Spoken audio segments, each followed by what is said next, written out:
Yeah, look, going back to XIME and starting, 91, I stepped out of IIM Bangalore after 6 years. And I asked myself, what is the best I could do? And I said, this is something where I'm good at. I started in 1960. So 91 means 31 years already. Now I have completed 60 years. July 3rd, I completed 60 years. So this is something which I knew well. One. Two, I was always fascinated, committed, loved the XLRI pattern of training. And I was keen that I must start a business school of that kind in South India. And Bangalore gave me the platform because I was here almost 6 years as the director. So the moment that was over, I said, this is my call and I'm going to do it. Different one, not very large like an IIM, relatively smaller one, but very personalized training was my motto, personalized training. Now, accidentally I happened to go to the Oberoi as VP HR.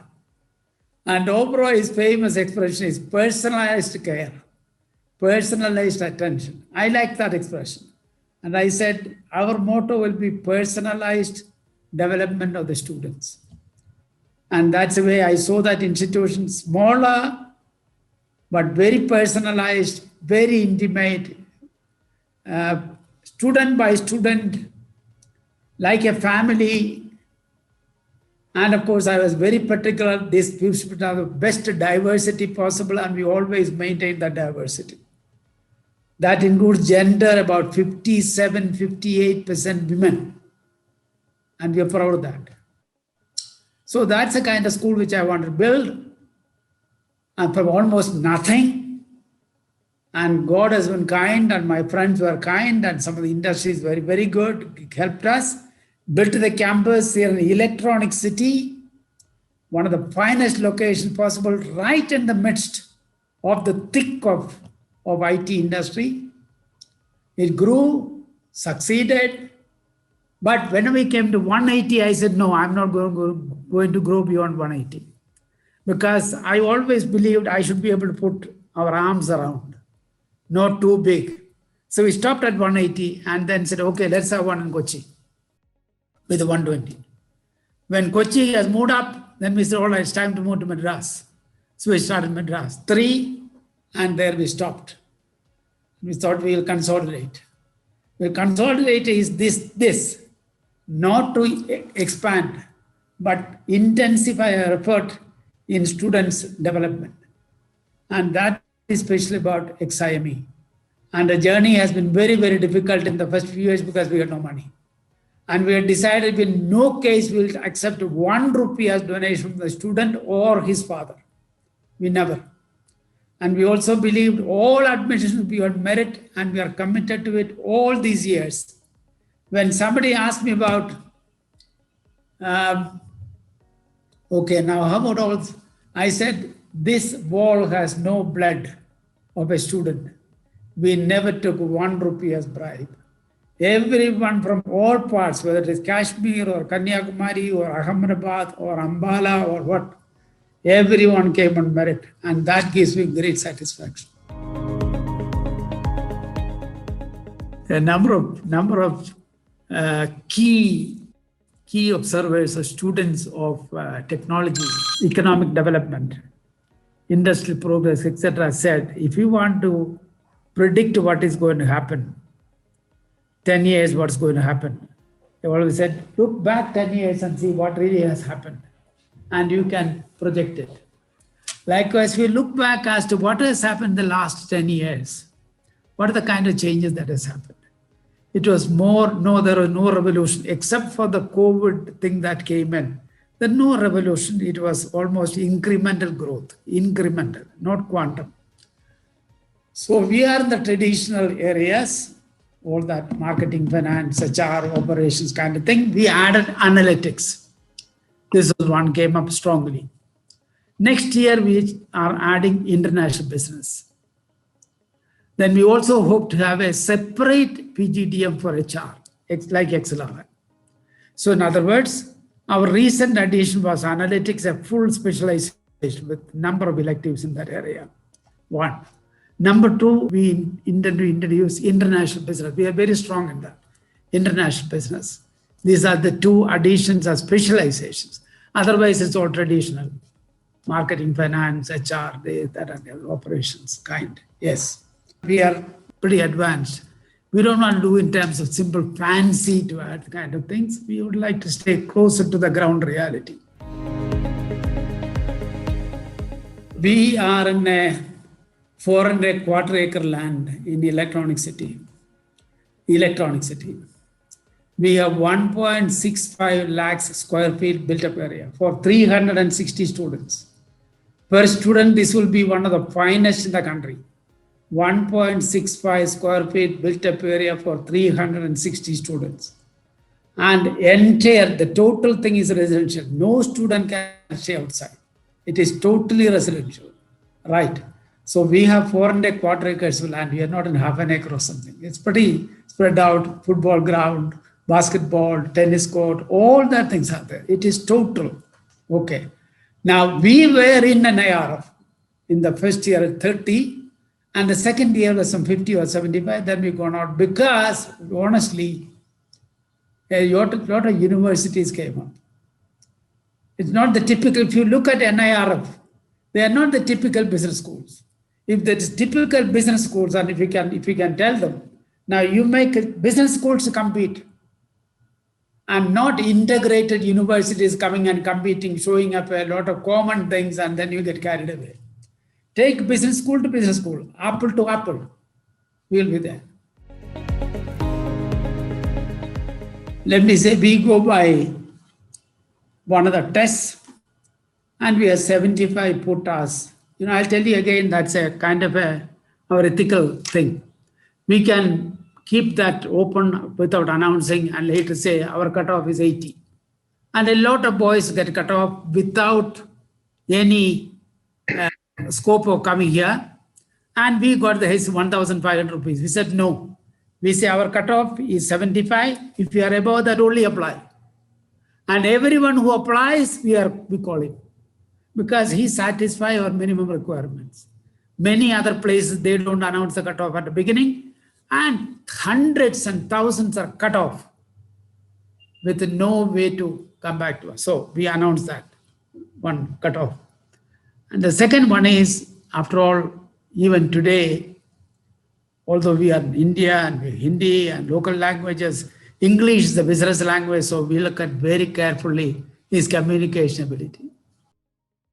This is one on which we put a lot of emphasis. Is he good in English? I'm sorry, I'm not apologetic about saying that, because that is the business language now. So we look at that as second one. And third one is we look at in terms of his past. Is there anything proven of leadership, achievement, or something by which he is innovative? We usually ask him, what is distinctive about you? Please mention anything that you achieved, anything where you stood out. So that's the second one that you look at. And then, of course, his marks and this, that, and the other, we look at that. So we are looking at people who are achievement driven, had a clarity about his career, and proven for his past performance that he's potentially a good manager. English is basic. Now, diversity in terms of geography. We usually have 22 to 24 states represented here. This year there are 23. Now there is no single state which is more than 12% share. It was Bengal or Tamil Nadu, usually. Now, all others are 3, 5, 6, 7 kind of percentage. That's beautiful distribution, beautiful. You walk around, you will hear all languages over here, all basically English, but still you could see that. And that's one, geographical. Secondly, in terms of discipline, we don't do any engineering, re-engineering on that. but it's usually about 50% because our selection is very balanced. So 50% or slightly below engineers, the rest is distributed, which I think is necessary. All engineers is not a good idea. We have experienced and non-experienced fresh graduates. Now, and then gender. I already said when we started, we had 42%, and this year we are 58% girls. So every angle, we are very good in terms of diversity. So anyone wants to come and say, we want 2 candidates from Gujarat. Yes, there are Gujaratis here. Somebody wanted to say, somebody wanted an Assam. Right there, we have somebody. So that's it.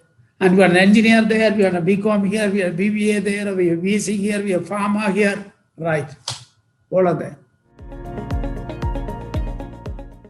Okay, let me take the student's point of view. It's important for them, and we value that, and we respect that, and we say ultimately, then he has to go with the job in his hand, and we are committed to that. But then we never compromised. For example, our placement usually starts in January or February, not before, which would mean that we have covered 5 terms already. We do it in the 6th term. In other words, we did not want the placement to come in the way of studies. Studies first.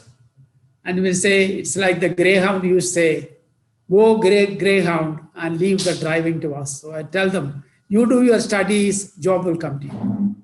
Now for that, industry interface is very, very important. And that is almost part of our life here. Part of our life. And we have a lot of advantages in that respect because there are a number of senior people like me here.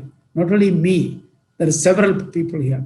For example, we have an ambassador in the faculty. In the faculty, who was our ambassador, Indian Foreign Service.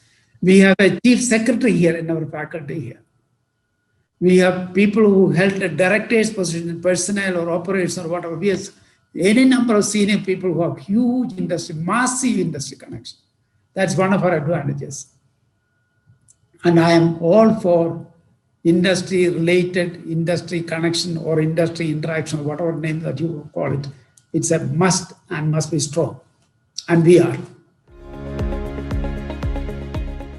I wish one of your representatives could come and see what we have here. Fully residential, 360 are staying here.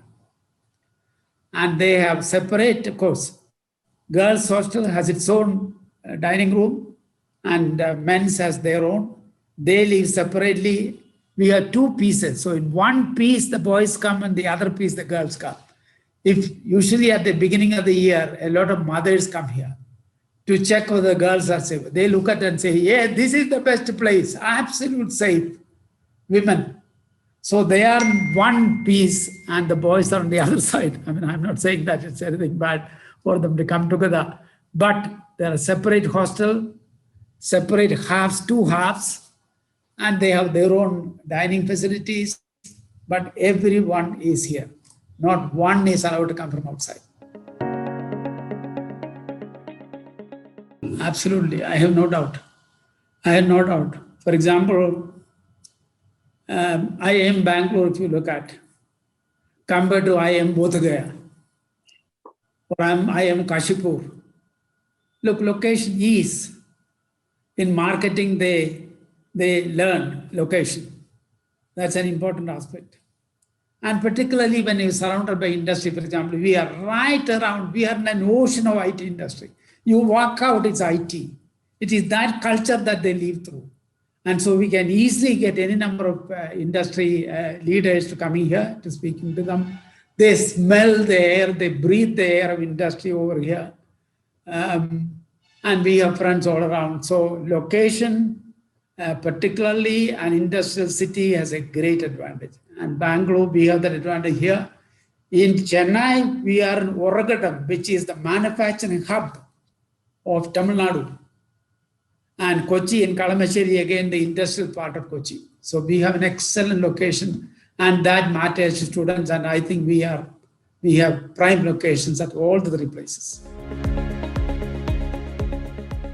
Now, one belief, I don't go to that extent of Schumacher's philosophy, small is beautiful. but I still believe a kind of a number, anything more than 250 in Indian situation is a little too much. So that's my preferred number. And the second one is we must move away from this examination-oriented situation, which is happening at the university system. Examination passing. No, the real test is industry. So you're preparing for the industry. And therefore, my preferred system is 1/2 of your faculty should be industry experienced, not fresh PhDs. No, you have at least 1/2 of the faculty should have industry experience. Second. Third, of course, we must have industrial leaders walking into your place every week and interacting with the students. Fourth, that 2-month internship program is very valuable. Take it seriously. Take it seriously and work on it. And finally, an international, today's language. We have a requirement of a foreign language. They should study a foreign language. Then we have an international tour to open them up to France and Germany and Belgium and Singapore and all that kind of places. We have an international tour to open them up. And then one more, leadership is not developed through speaking.